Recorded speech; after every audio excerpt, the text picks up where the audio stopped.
Hello mga ka-basics! So today's video, sasagutin na natin ang katanungan na pwede bang magpalit or palitan ang SIM card ng PLDT Prepaid Wifi natin. Alright, so welcome back to another video guys, and welcome back to Just Basics.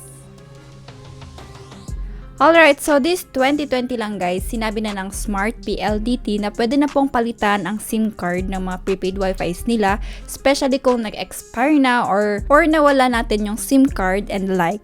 So a little backstory lang, dati kasi pag na-expire na yung SIM card or for example, matagal mo hindi nagamit yung prepaid Wi-Fi mo kasi ginagamit mo lang siya for example as a backup internet, para ako ganun din kasi yung purpose ng mga prepaid Wi-Fi ko. So if hindi mo siya naloloadan or at least naiwanan man lang ng 1 or 5 peso load, chances are mag-expire or na-expire yung SIM card niya and hindi na natin siya magagamit.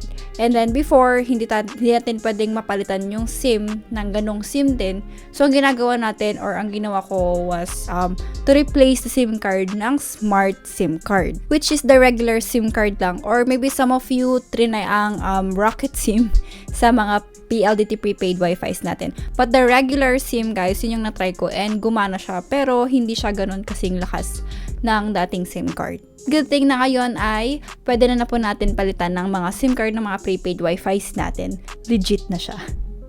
Alright, so madali lang mag-replace guys. First, pwede kang pumunta sa mga smart stores and doon po kayo magpa-replace ng SIM. Dalhin nyo lang yung modem nyo. For now, nag-offer kasi sila ng one-time free replacement ng SIM card for Smart Pro Home Wi-Fi and PLDT Prepaid Wi-Fi subscribers. So if ever ito ang i-claim nyo or ito yung gagamitin yung way para makapag-replace ng SIM card, maghahanap din po sila ng one valid ID. Another way guys, if you can purchase the Wi-Fi Fam SIM for only 199 pesos, may kasama na yung 20GB data valid for 7 days. So how to activate the promo?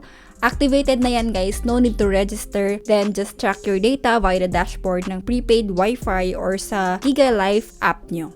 Available to sa mga smart retail stores nationwide. So meron yan online guys, I will put the link below where you can purchase this Fam SIM.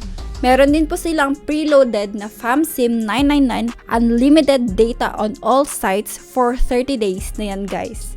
Again, that's unlimited. So, ngayon lang nagkaroon ng unlimited na para sa mga prepaid Wi-Fis.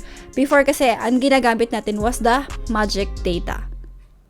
So, ngayon meron silang bagong promo, Fam SIM 999, and then the name of the promo is OnlyFam99. You can also access this promo on Giga Life. Ang name ng promo guys is OnlyFam999. That's an unlimited data on all sites for 30 days.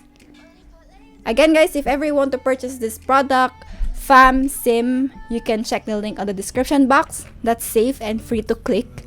Ayan, so mani-redirect lang kayo kung saan kayo pwedeng mag-check out ng SIM card. Ayan, so legit yan guys.